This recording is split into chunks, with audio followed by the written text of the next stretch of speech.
Ed here with the Digital Digest, and today I wanted to share yet another video about the HP OMEN 17 for 2021. Now, this machine is fantastic for content creation, gaming, photo and video editing.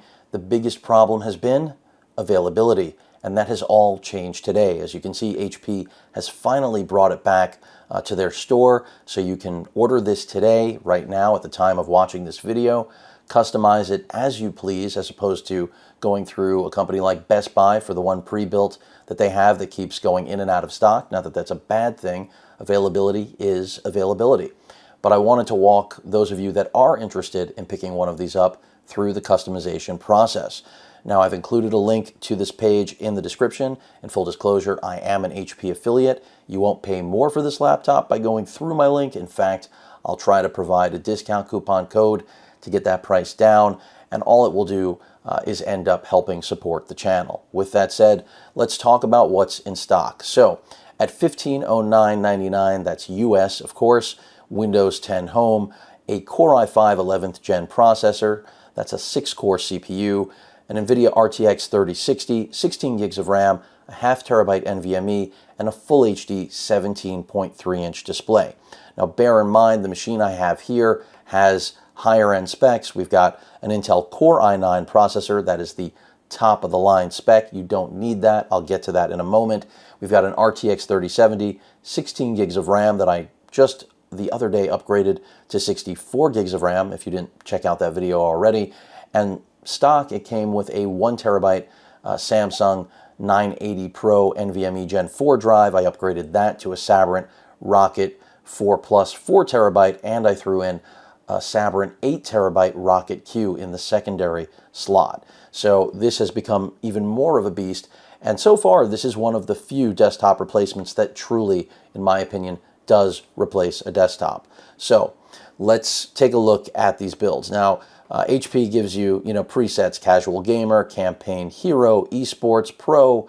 Let's just pick what you want. The best part about this, turnaround time. October 21st, I think that's great considering that's a month.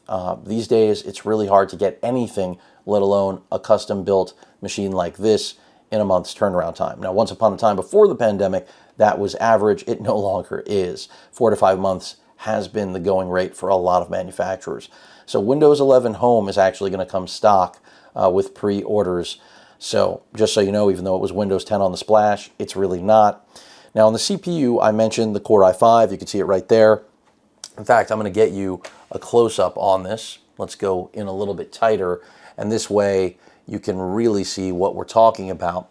And personally, there's nothing wrong with the Core i5, but in this day and age, I recommend, at the very least, if your budget can afford it, stepping up to the 8-core i7. In 2021, the majority of laptops that are gaming-centric, content creation-centric, aren't rocking 6-core CPUs. That's not to say they aren't serviceable. In fact, more and more software is actually leaning towards more core support, which didn't used to be the case when Intel ruled the world. But again, if you can afford the 8-core i7, I would go that route.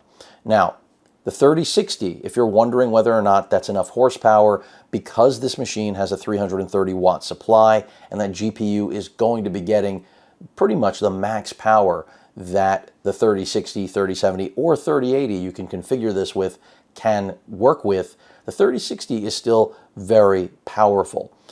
Just to give you some idea, some context, it's going to give you the same sort of performance you'd get out of the Asus G15 with the 3070 Max-Q. Very close. So, as long as you understand what you're getting yourself into and what your expectations are, if you're primarily going to be playing on the display of the OMEN 17 and you're going to stick with Full HD, the 3060 is going to be perfectly fine. You're not going to have any problems.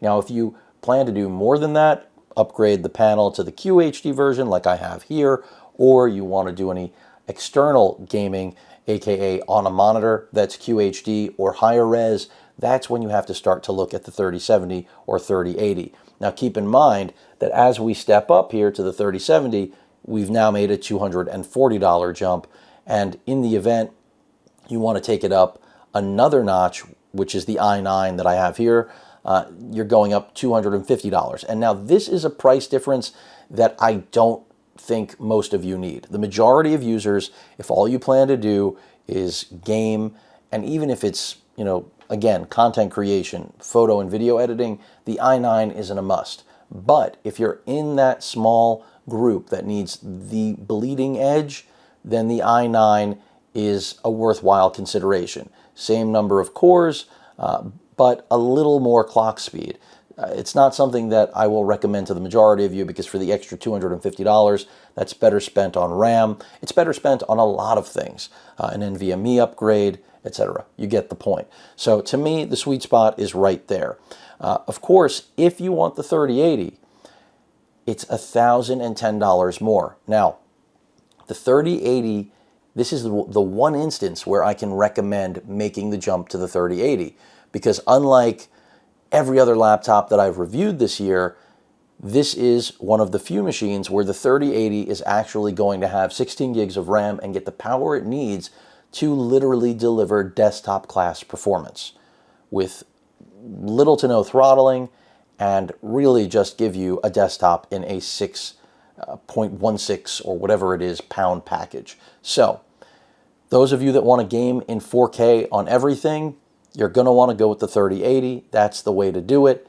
If you don't need to game in 4K and you're happy with QHD or 1600p gaming, maybe you're using an ultra wide, then the 3070 is the way to go. And I still would recommend the 3070 to the majority of people looking to configure this, just because, again, that extra $1,000, well, that is the price of admission to the 4K club. And in that case, you might want to think about a desktop. But if it must be portable, I still think this is an exceptional price. And we'll get to how that totals out. And of course, if you want to go crazy, you can go with the i9 and the 3080 for $1,270. Again, I think that's a little bit insane, but the fact that we have options is always a good thing. Now, keep in mind that once you do this, once you step up to the 3070 and the Core i7, you may have noticed selected processor and graphics is not available at 60 Hertz. And that's because now that you've chosen the more expensive configuration when it comes to the GPU, HP's automatically telling you you've got to go to QHD. And this makes my point that I was already telling all of you about, that with the 3060 you're fine, but if you want to go beyond full HD, you've got to step to the 3070. And that's exactly why HP does this. I mean, they could opt to give you a more affordable configuration, but I think it's the right thing, quite frankly. When it comes to the RAM, look, this is pretty straightforward. 16 gigs of RAM is going to be enough for just about anything you plan on doing, but if you're going to be doing a lot of photo and video editing or running other software that is memory intensive, or you just like keeping a lot of crap open, let's be real. It's better to have the headroom and go with the 32 gigs. But for the majority of users, I still think 16 is the way to go. It's dual channel. You've got the available slots. Nothing is soldered. So if the time comes that you feel you want to make the upgrade, go ahead and make that upgrade yourself. You don't need to make the purchase here at the beginning of your purchasing experience. Now, with the display, I already said it, you're going to have to take a step up. But, of course, they do give you a high refresh rate Full HD. I don't recommend this. You're talking about $30 versus $90. Spend the extra 60 bucks, do yourself a favor, and get the 1440 display. Now, a lot of you out there are going to say, Full HD is still king. I prefer it. That's why they have that option. So if you must have Full HD, go ahead and do it. But to me, for the price difference, you are downgrading your experience. You're downgrading the fidelity of the panel. It's just, I don't see a reason to go that route. Now, granted, they do have the same brightness, but there's a lot to be said for that jump to 1440p over 1080. And if you've been gaming for years now, you already know that without ever touching a 4K monitor. I feel like 1440 has been the coveted sweet spot for a long time. Long time. So for a $60 difference, if you've got the GPU that can do it, don't sell yourself short. Again, that's my personal preference, and I think it makes sense for the majority of you out there. Now, the NVMe drive is another area I'm not going to tell you to jump up and spend the extra cash. Now, you know, if you go with the 1 TB, you're going to get the 980 Pro. They're charging $100 more. That's not a bad price. But the truth of the matter here is, if you go with the 0.5 TB, it's likely also going to be the Samsung.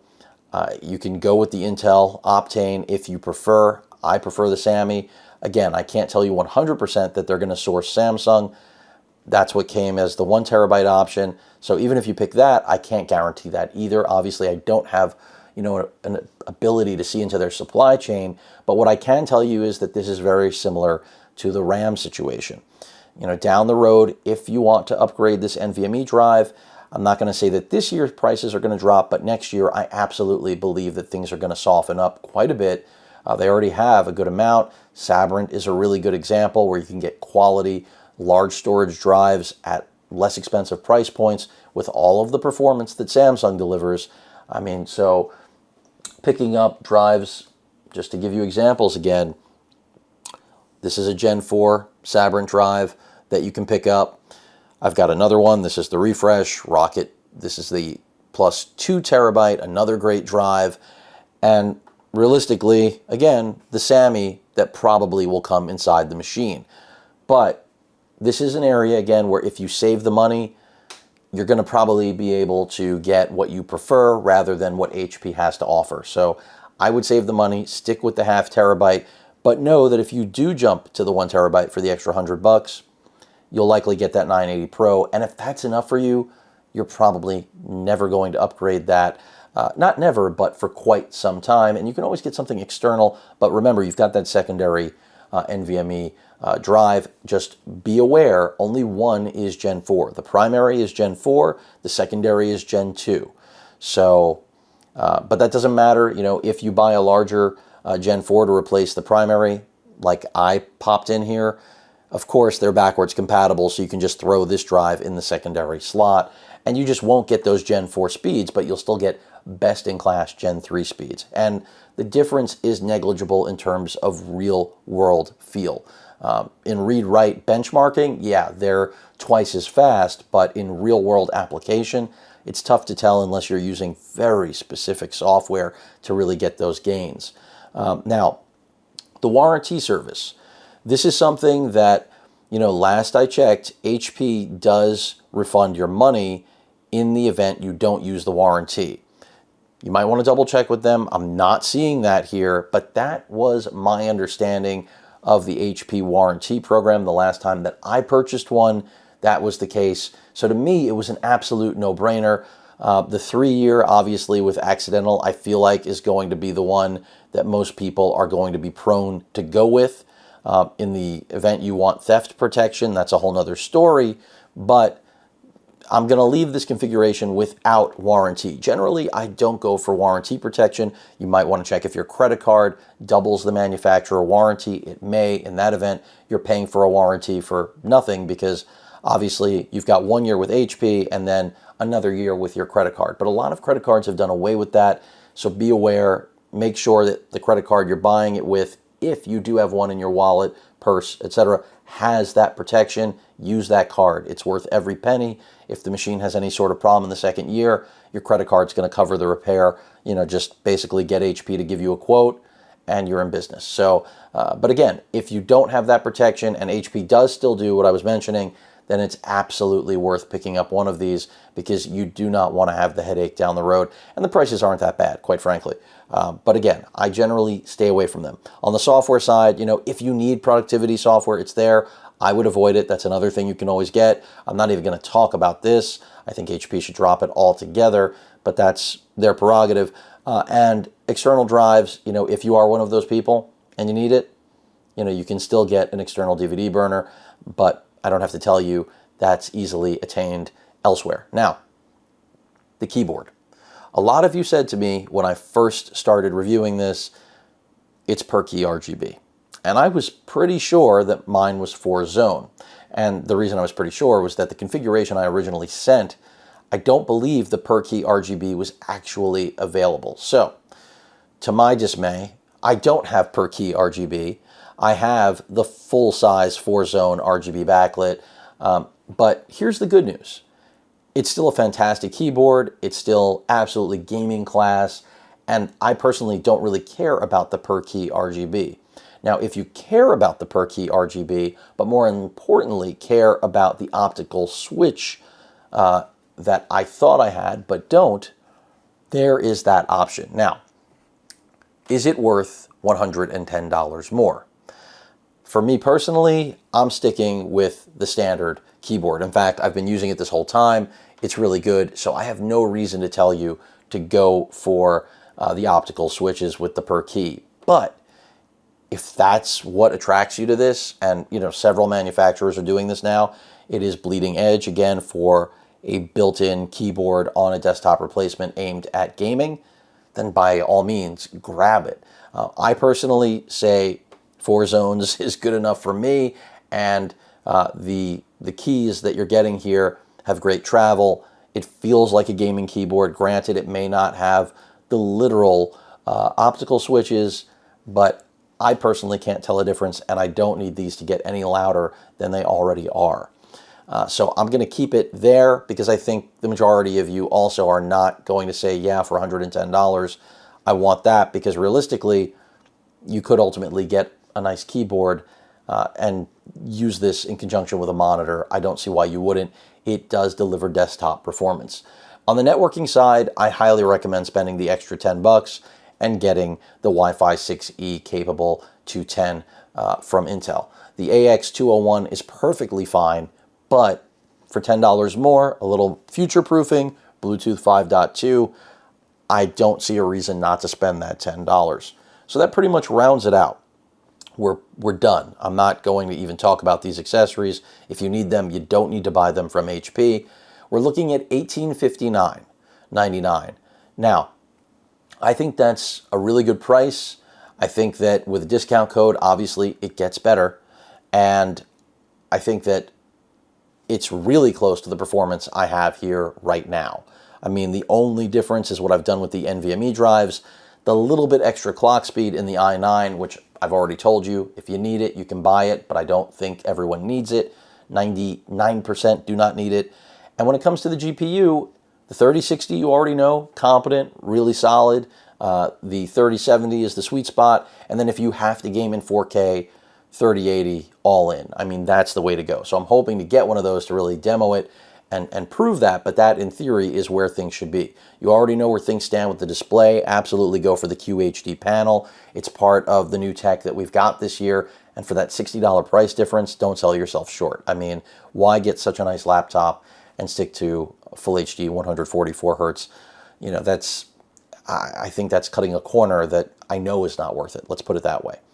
But that rounds it out. Now, in the event you wanted to go with the i7 3060 build, we leave everything else as is, $1619.99. And I don't see anything wrong with that either. I think the majority of users out there are going to be happy with the 3060, especially if you're going to do most of your gaming on this machine. If you're not hooking up to an external monitor, if you're not trying to do anything crazy, the 3060 has chops and absolutely can compete with desktop level gaming.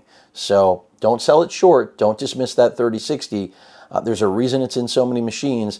It is the breadwinner for most manufacturers, even in this dry spell that the pandemic has ushered in of hardware being so hard to come by. So I still think that's a really good configuration if you don't have the budget for the 3070 build. And then alternatively, last but not totally least, if we were to make the jump to the 3080, this is where I would say if you're going to spend the money for the 3080, you may as well go for the farm. No reason to go i7, even if the clock speed is the only difference and it's minuscule. If you've got that extra cash to burn, let's take the leap. And you're looking at $3129.99. And obviously, if you're doing that build, you're going to go 32 gigs of RAM. I don't know why HP is not offering 64. It's probably because marketing shows the majority of you out there are not going to buy a 64 gig configuration, so it's not worth putting on the assembly line. And then furthermore, when it comes to the NVMe drives, even though this thing's got the power to deal with the 12 terabytes I've stuck in, they know that's literally not even the 1% of people that are going to use this. It's maybe the 0.01%. So obviously, go with the 980 Pro, the 1 terabyte. option, no reason not to, and you can always upgrade it, add additional storage. The majority of you, since you're not YouTubers, content creators in the capacity I am, don't need that additional space for gaming and simple editing in terms of photo and video. But for me, the extra headroom is critical when it comes to NVMe storage. But the nice thing about this machine, as I was mentioning earlier, is that in the event you stick with that ½ terabyte or even you go 1 terabyte, remember, this has Thunderbolt 4, so you're not going to have a problem. I'm going to close this down at this point. We'll go through the machine itself. You can hear that whirling. That's when the machine is on auto. A lot of people have been asking me about the fan noise. It does make a little bit of a whirling, even at its lowest manual settings. At first, I didn't really understand why we were getting that. I'm doing a terrible job at mimicking it, but it's grown on me. I don't really care. I mean, every single laptop makes noise in some capacity, some form or another. I think that it's perfectly fine under heavy load. It's loud. Go ahead and check out my first update. You will see that when it benched over 11,000 in TimeSpy. It is a bit of a fingerprint magnet, but like the OMEN 15, which is also a great machine if you don't need this size, but you won't get the power that this machine delivers. The power is not in that machine that you can find here. No AMD options, I'm sure you were wondering. And maybe that's something HP will eventually bring, but I personally, right now with where things are at, prefer Intel because of the Gen 4 NVMe support and Thunderbolt. I own a G15, so before anybody starts with the mob mentality that I'm Team Intel, I want the best thing for the money, just like all of you. So in the event of my Asus G15, that's still, in my opinion, one of the best machines in the thin and light, class that it resides in. This owns the thin and light desktop replacement market. The full-size SD card reader is blazing fast. I'm pulling faster read and writes off of this card than the majority of UHS 2 readers out there. So HP, kudos. I've said this before, I'll say it again.